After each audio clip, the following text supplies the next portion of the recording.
What's going on, y'all? It's your boy BTA Boxing. I'm back again with another one. I need you guys to do me a favor. Hit that like button. Hit that subscribe button. Hit that notification icon for more videos like this. That being said, let's get into it. Boxing fans didn't really appreciate Terence Crawford. Now he's retired. Now everybody's saying, oh, man, Crawford, come back to the sport of boxing. We miss you, buddy. You miss him now? How you miss him now? But when he was fighting, you wasn't showing him love. The man said he done now you missing? I'm confused. Bro, that's how life works, yo. People don't appreciate you unless you're gone or not doing what you was doing before. That's when they miss you. Like, you need to be absent for people to really miss you and appreciate you.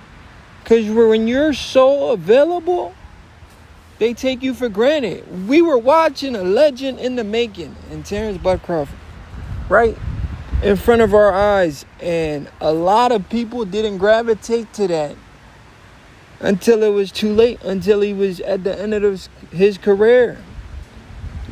You know, y'all didn't gravitate to that until he was at the end of his career. A lot of y'all was saying, oh man, who did he beat? He didn't beat nobody. Mind you, this man had already been undisputed and a 3-weight world champion, and people were saying he hasn't beaten anybody. How you already been undisputed and a 3-weight world champion? People are saying you didn't beat anybody, all because you want to fight Errol Spence Jr. I never really understood that. Because he wanted to fight a guy that y'all actually did like and respect. Probably because of the Olympic. He went the Olympic route.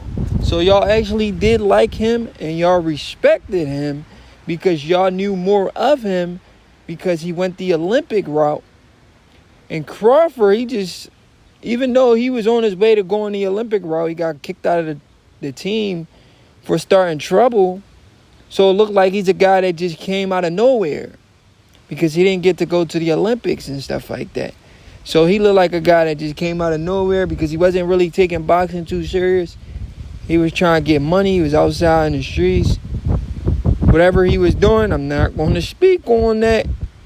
But he was doing things he wasn't supposed to do. He was really outside. When people say, I'm outside, I'm outside. But Crawford was outside, guys.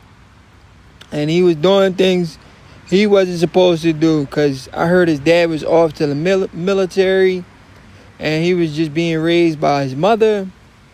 And you know his mom, she even tried to pay people in the neighborhood to beat him up because he was so crazy. He was always in fights, always doing stuff he wasn't supposed to be doing. But anyway, when he finally had that incident where he got shot and drove himself to the hospital, he decided to take the sport of boxing very seriously. And then when he took the sport of boxing seriously, he also caught another break when his manager at the time, Cameron Duncan, who was the same manager for Jerron Ennis, but he later died. Cameron Duncan, he got a call from world champion Tim Bradley at the time, who I believe was a multiple division world champion at the time, or 2-time world champion, if I'm not mistaken, at the time, and had just beat Manny Pacquiao, I believe, or was about to fight Manny Pacquiao around that time. He got a call from Bradley saying he needed some work. He said, I got a guy named Bud. He's not in your weight class, but he's pretty good. If he can't do nothing with you, send him back. Bradley was like, come on, man. Find me somebody that's in my weight class that can actually do something with me. Said, just try this guy out. If he's not good, send him back. Crawford went up there to spar Bradley. And he went by himself. No coaches, no nothing. Just himself. And he beat the shit out of him. He beat the shit out of Tim Bradley. And Bradley always tells a story about how he told Crawford, man, you're not a regular fighter, you a world champion. Mind you, Crawford was fighting at 135 at the time. Boxing fans still didn't respect Bud after Bud goes in there, but that's sparring, so they probably didn't believe the story, whatever. He did what he did to Bradley or whatever. They believe what Earl did to Floyd. They don't believe what Bud did to Bradley, though. They said Earl gave Floyd a black eye, but they didn't believe that Crawford beat the shit out of Bradley. And Bradley even dropped a video recently, and Crawford, in the video, Crawford dropped Timothy Bradley. Hey, yo.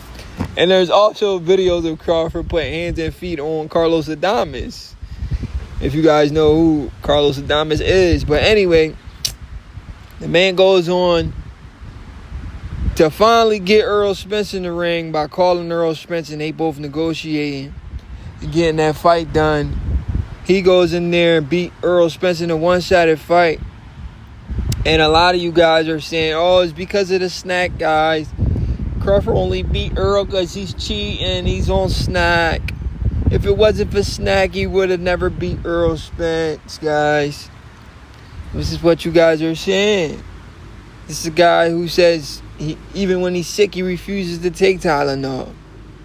You understand what I'm saying? But yet you guys are accusing this man, trying to diminish his greatness by saying he did snack. You people are disgusting for the sport. You should not be watching the sport of boxing. Go watch MMA. Go watch other sports. Don't watch boxing. Don't put a jacket on a guy back who's never did anything for you to do that. Because we got guys like Devin Haney that's been with Snack longer than Terence Crawford. You don't put a jacket on his back. Jerron Boots Ennis, Shakur Stevenson, David Benavidez, Bam Rodriguez, who just fought. He's on Snack. David Benavidez, Virgil Ortiz, Jerron Boots Ennis, Mario Barrios. I mean, the list goes on. You guys don't put a jacket on those guys' back. But you want to put a jacket on Bud Crawford. I'm talking about the haters, the people that still hate on Bud.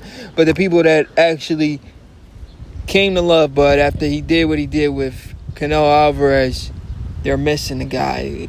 Crawford, please come back to the sport of boxing. Please, Bud Crawford, we miss you, man. Come back to the sport of boxing, Bud. We miss you. We want to see you fight more, Bud. You got so much left in the tank. Bud even did an interview, was like, why should I give him everything? Let me leave with something. Come on, Bud. Even I want Bud to return. I ain't gonna lie. I'm not saying give us everything, but we didn't expect you to go out on a Canelo fight. We want a couple more fights, Bud. Come on. So even I want to see the man back in the ring, but it's crazy how boxing fans are finally missing a guy when he retired, but didn't appreciate him when he was here.